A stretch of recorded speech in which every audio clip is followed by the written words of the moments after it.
हाय माझ्या लाडक्या मित्रमैत्रिणींनो, कसे आहात सगळेजण? खूप दिवसांनी पुन्हा एकदा व्हिडिओमध्ये तुमचं मनापासून स्वागत करते. तर बघा, आत्ताच नुकतीच दीप अमावस्या झाली. दीप अमावस्येला केलेले हे जे शूटिंग आहे ना, रोज म्हणते तुमच्यापर्यंत पाठवेल, पण काही ना काहीतरी सतत कंटिन्यू बिझी आहे. 15 ऑगस्ट शनिवार रविवार या जोडून सुट्ट्या आल्यामुळे ना मुलांची इतकी घरामध्ये गडबड गोंधळ, त्याच्यामुळे ना वेळच मिळत नव्हता की व्हॉइस ओव्हर करून तुमच्यापर्यंत कधी हा व्हिडिओ पाठवू ना हेच मला सुचत नव्हतं. तर असं दीप अमावस्येच्या दिवशी बघा, सगळे जे दिवे आहेत ना मस्तपैकी उकळत्या पाण्यामध्ये पहिले छान असे स्वच्छ निरमा वगैरे टाकून उकळून घेतले, म्हणजे तेलकटपणा पहिला त्याचा पूर्ण असा काढून घेतला. त्याच्यानंतर पितांबरीने स्वच्छ असे घासून घेतले आणि देवाजवळ छान असे दिव्यांची आरास केली, छान सगळे दिवे पाजळून घेतले. आणि त्याचप्रमाणे मुलांसाठी आपले जे कणकेचे दिवे असतात ते मी 5 तयार केले होते. दीप अमावस्येच्या दिवशी ना तुमच्या घरातली लहान जी कुठली मुलं असतील, म्हणजे मुलगा असो मुलगी असो कोणीही असू दे, त्यांचं ना जर तुम्ही ह्या कणकेच्या दिव्यांनी जर पूजन केलं ना तर त्यांच्यासाठी खूप चांगलं असतं. तुमची मुलं जर हट्टीपणा करत असतील, चिडचिडपणा करत असतील किंवा अभ्यासात त्यांची प्रगती नसेल तर ह्या दिवशी नक्की तुम्ही ह्या अशा प्रकारे दिव्यांनी जर तुम्ही त्यांना ओवाळलं आणि छान असे शुभाशीर्वाद तुमचे जर त्यांना दिले तर नक्की खूप असा त्याचा चांगला प्रभाव पडतो. तर आता ही दीप अमावस्या तर गेली. तुम्ही जर करत नसाल मुलांची अशा प्रकारची आरती तर पुढच्या वर्षीपासून, पुढच्या दीप अमावस्येपासून तुम्ही नक्की तुमच्या मुलांच्या अशा प्रकारचे दिव्यांनी ओवाळणी करा. खूप छान असा ह्याचा प्रभाव पडतो.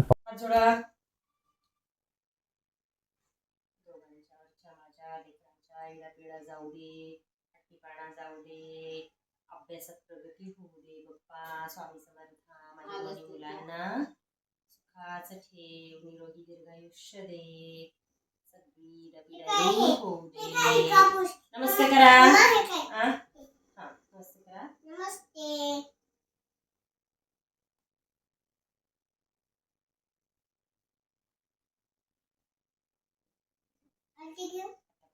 राहू दे माझी पोरं छान म्हातारी होऊ दे. आरती घ्या.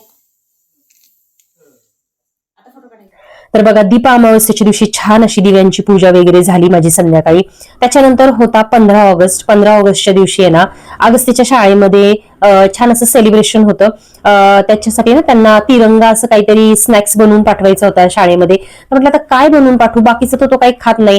आणि मिठाई आणायला गेले तर मिठाई सुद्धा ना तयार नव्हती, कारण 15 ऑगस्ट होतं शनिवारी आणि ह्याच्या शाळेमध्ये ना आदल्या दिवशीच म्हणजे शुक्रवारीच 15 ऑगस्ट सेलिब्रेशन होतं. तर त्याच्यामुळे ना त्या दिवशी काही मिठाई वगैरेच रेडी नव्हती.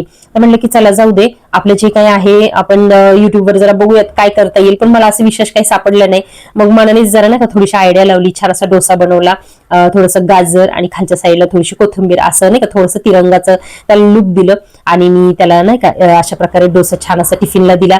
आणि तो मला माहिती होतं तो काही हे खाणार नाही, कारण ते वरती गाजराचं किस वगैरे बघून तो ते खाणारच नाही, मला गॅरंटी होती. पण ना काय झालं, त्या दिवशी नेमकं त्याला स्कूलमधल्या मावशींनी ना बळबळ चारलं. तर बरं झालं ते त्या निमित्ताने का होईना त्याच्या पोटामध्ये ते गेलं. आणि त्यांना शाळेमध्ये मस्तपैकी ट्रेडिशनल ड्रेस घालून बोलवलं होतं. आणि तुम्हाला तर माहिती आहे अगस्तीचा नवीन कपड्यांचा किती प्रॉब्लेम आहे, त्याला ना कुठलीही नवीन कपडे घालायला आवडत नाही. पण बळबळ मी त्याला जो आपल्या पालखीच्या वेळेला व्हाईट कलरचा ड्रेस घेतला होता ना तो मी त्याला घालून पाठवला होता. बघा किती मस्त दिसतोय तो. आज काय आहे स्कूलमध्ये तुमच्या? काय झेंडा बंधन. अच्छा, किती छान कपडे घातलेत माझ्या बाळाने. वाव, झेंडा कुठे? झेंडा स्कूलमध्ये. छान छान, किती गोड दिसत.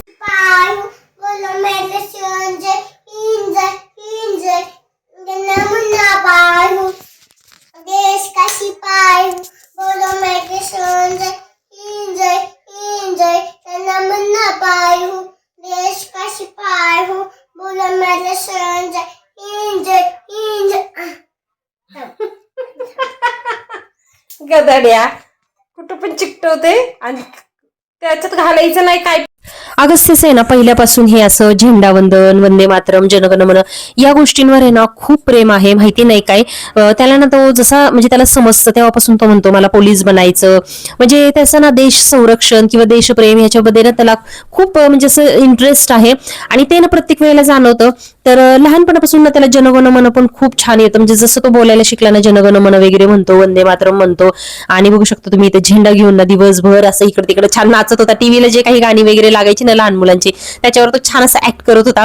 तर इथे पण बघू शकता तुम्ही छान असं एका गाण्यावर तो ऍक्टिंग करत आहे. आणि देवाच्या देवघरात पण जाऊन ना तो झेंड्याबरोबर मस्त असा खेळत होता.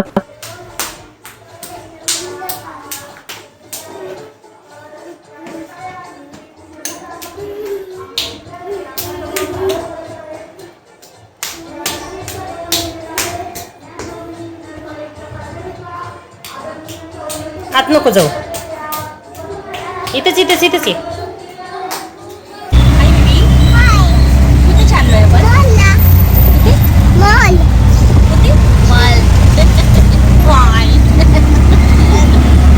आज आम्ही चाललोय फिरायला तिघेच जण मस्तपैकी. खूप दिवस झाले मॉलला गेलो नाही. आणि सानवीची ना एक्झाम चालू होती, तर आता सानवीचा इंडिपेंडन्स डे झालेला आहे, त्याच्यामुळे आम्ही तो इंडिपेंडन्स डे साजरा करायला चाललोय. है ना बेबी? तर बघा, मुलांच्या सुट्ट्या म्हटलं ना की त्यांना कुठेतरी बाहेर फिरायला घेऊन जाणं बनतच. कारण ना मागे तुम्हाला जसं मी सांगितलं, सानवीची ज्या वेळेला परीक्षा वगैरे असते ना, आम्ही कुठंच जात नाही. कंटिन्यू ते जे 15-20 दिवस असतात ना, आम्ही अभ्यासामध्ये घालवतो. कारण दिवसभर आहे ना ती स्कूलला असते. स्कूलवरून आल्यानंतर जे काही अभ्यास होतो ना तेवढाच अभ्यास होतो आणि दुसऱ्या दिवशी लगेचच पेपर असतो. तर त्याच्यामुळे वेळ कमी आणि अभ्यास जास्त, असं आता सध्या परिस्थिती झालेली आहे. त्याच्यामुळे ना 15 दिवस जे काही परीक्षेचे असतात ना, तर त्या दरम्यान आम्ही कुठेच बाहेर वगैरे अजिबात जात नाही. पूर्णतः अभ्यासावर फोकस असतो. आणि आता सुट्टी म्हणजे एक्झाम झाली आणि आता नॉर्मल शाळा चालू झाली, तर त्यामुळे म्हणलं की चला सुट्टीचा दिवस आहे तर मुलांना घेऊन एन्जॉय करून आणलं पाहिजे. कारण ना बघा, कंटिन्यू आपण मुलांना अभ्यासाचं लोड देऊन जमत नाही. त्यांना आधीमध्ये थोडासा ब्रेक पण गरजेचा आहे. कारण मग खूप पण डोक्याला जर ताण दिला ना तर ते सुद्धा टेन्शन मध्ये येतात. तर त्याच्यामुळे त्याचा ताण हलका करण्यासाठी मी जरा तिला बाहेर घेऊन गेले होते सानवीला. तर इथं मॉलला पोहोचलोय आम्ही आणि सानवीची राईड आणि अगस्तीची राईड पहिली ही आहे हनीबी राईड. अगस्त हाय, से हाय. तर इथं बघा अशा प्रकारे ना कार्ड घेतलं, हे तिकीट घर आहे. इथं पहिलं कार्ड घ्यायचं आणि मग बॅलन्स तिथं टाकला जातो आणि त्याच्यानंतर आपण मुलांना इथं खेळवू शकतो. 500 रुपयापासून सुरुवात आहे. फर्स्ट 500 रुपये तरी कमीत कमी बॅलन्स असला पाहिजे. तर चला, मुलांना अजून खूप मला खेळवायचं आहे. कारण सानवी इतके दिवस, सानवी आणि मी आम्ही दोघी जण अभ्यासामध्ये पॅक होतो, तर त्याच्यामुळे आज एकदम एन्जॉय करणार आहे आम्ही फुल. आहे ना सानवी? तर चला, अगस्तीची राईड झालेली आहे इथं आणि आम्ही चुकून रॉंग मॉलमध्ये आलो. तिथं समोर बघा एमएनआर मॉल आहे, तिथं जायचं आहे आता आम्हाला. सानवी बघू शकता, सानवी याच्यामध्ये बसलेली आहे. तिला बसायचं होतं कपच्या ह्याच्यामध्ये, पण मध्येच तिचं माइंड चेंज झालं. म्हणली मला ह्याच्यात बसायचंय, तर ह्याच्यात बसली आहे. आणि अगस्ती आमच्या इथं आहे. पिलू हाय.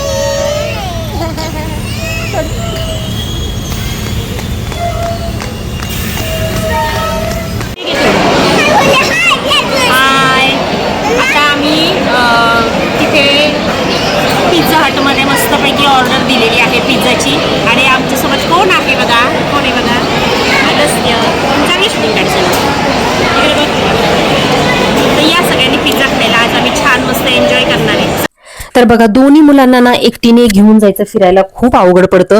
कारण आहे ना, म्हणजे अशी कळती मुलं असली ना की काही वाटत नाही, पण अगस्तीसारखी छोटी आणि त्रास देणारी जर मुलं असली ना की खूप वैताग येतो. म्हणजे याला बघावं का त्याला बघावं असं प्रश्न पडतो. आणि त्याच्यामध्ये ना अगस्ती खूप जास्त म्हणजे इकडे तिकडे पळापळी करतो आणि आपल्याला ना एकट्याला हँडल करणं मग खूप अवघड होऊन जातं. आणि त्याच्या पप्पांना अजिबात म्हणजे असं मॉल वगैरे अशा सगळ्या गोष्टी आवडत नाही. तर मी म्हटलं की चला जाऊ दे, आपण ह्याला त्याला चल चल चल म्हणण्यापेक्षा आपण आपलंच मुलांना घेऊन जावं, एन्जॉय करून आणावं. कारण ना मी पहिल्यापासून तशीच आहे. मला ना अशी कोणाची कुठल्याही गोष्टीमध्ये सोबत लागत नाही पहिल्यापासून. जर मला कधी तुळशी बागेत सुद्धा पहिलं जायचं असायचं ना, मी एकटी जाऊन 3-3, 4-4 तास मस्तपैकी फिरून यायचे लक्ष्मी रोडला. माझं असं काहीच नाही की कुठं बाहेर जात असताना मला कोणतरी सोबत लागतं, हॉस्पिटलमध्ये जात असताना मला सोबत लागतं, अजिबात नाही. मी माझी सगळी कामं ना एकटीने जाऊन करते. मला अजिबात कसल्याच गोष्टीला सोबत लागत नाही, ना हॉस्पिटलमध्ये, ना कुठल्या शॉपिंगसाठी, ना मुलांना कुठे घेऊन जाण्यासाठी.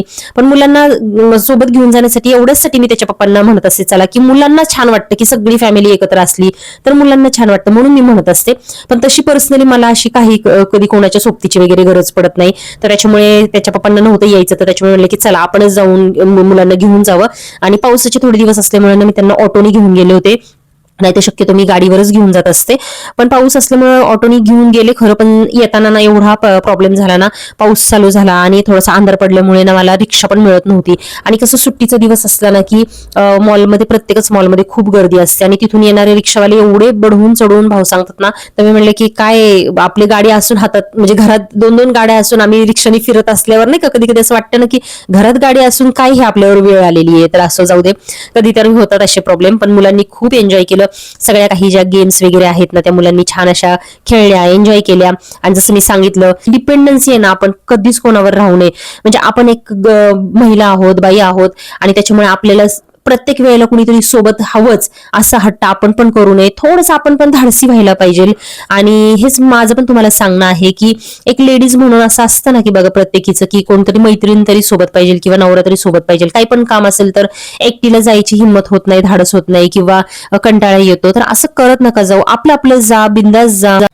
आणि मी तर म्हणेल ना, प्रत्येक महिलेने एखादी तरी गाडी शिकलीच पाहिजे. मग ती 2 व्हीलर असू दे, 4 व्हीलर असू दे. कारण बघा कुठली वेळ कधी येईल ना हे सांगून आपल्याला वेळ येत नाही. तर त्याच्यामुळे आपण ऑलवेज रेडी असलं पाहिजे की आपल्याला कोणाच्याही मदतीशिवाय कुठेही फिरता आलं पाहिजे आणि त्या परिस्थितीला तोंड देता आलं पाहिजे. बघा आजकाल आपल्या मुलांना आपल्याला शाळेला वगैरे सोडवायला जावं लागतं, क्लासला सोडवायला आणायला जायला लागतं, मिटिंगला जावं लागतं शाळेमध्ये. तर त्याच्यामुळे आपल्याला एकट्याला जाता आलं पाहिजे गाडी घेऊन.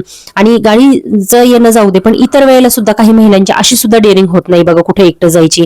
तर त्याच्यामुळे मी तुम्हाला सगळ्यांना सांगेल की बिनधास एकटं सुद्धा फिरायची सवय लावा. कोणाच्याही सोबतीची आशा करू नका. मी सुद्धा पहिल्यापासून तेच केलेलं आहे.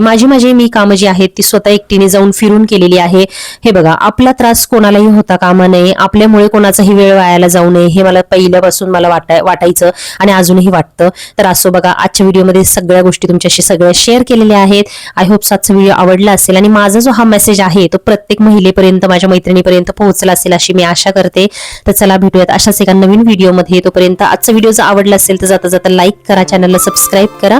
भेटूयात अशाच एका नवीन व्हिडिओमध्ये. तोपर्यंत काळजी घ्या. Take care. Bye bye.